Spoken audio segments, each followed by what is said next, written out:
দেখেন অল্প, অল্প কিন্তু ঠান্ডা পড়তে শুরু করে দিয়েছে। উত্তরে হাওয়াও কিন্তু বইছে। তো এই সময় যারা দেরি করে ফেলেছেন আপনাদের মানে বাগানে আরকি শীতের চারা রোপণ করেননি বা যারা নতুন বাগান শুরু করেছেন, তারা কিভাবে দ্রুত আপনারা যে গার্ডেন সয়েল তৈরি করবেন শীতের ঋতুর গাছগুলির জন্য। তো ১ম এই আমি বলি আপনারা করবেন কি, আ ১ টব পুরো ৮ ইঞ্চি টবে ১ টব পুরো ভর্তি, ভর্তি মাটি নিয়ে নেবেন। আর ৬ ইঞ্চি টবে ১ টব আপনারা গোবর সার ২ বছরের পুরনো অথবা পাতা পচা সার বা ভার্মি কম্পোস্ট নিয়ে আপনারা এই মাটির সঙ্গে ভালো মিশিয়ে নেবেন। নিয়ে করবেন কি, নিম খোল নেবেন ১/২ টব এবং তার সঙ্গে প্যান্থার নামক ট্রাইকোডার্মা ভিরিডিটাও মিশিয়ে নেবেন।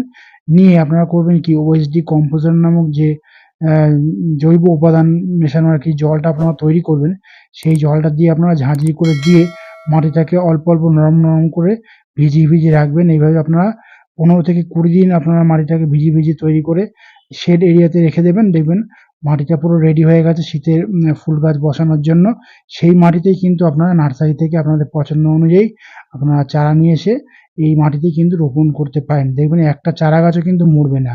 আর শীতের চারা গাছ কিভাবে আপনারা ট্রিটমেন্ট করে আপনারা বসাবেন, সেই ভিডিওটিও আমার চ্যানেলে দেওয়া আছে। আপনারা দেখে নেবেন। তাহলে সেইভাবে আপনারা যদি গাছটাকে ট্রিটমেন্ট করে বসান, আমি গ্যারান্টি দিচ্ছি একটা চারাও কিন্তু মরবে না। আপনারা নিশ্চিন্তে থাকতে পারেন।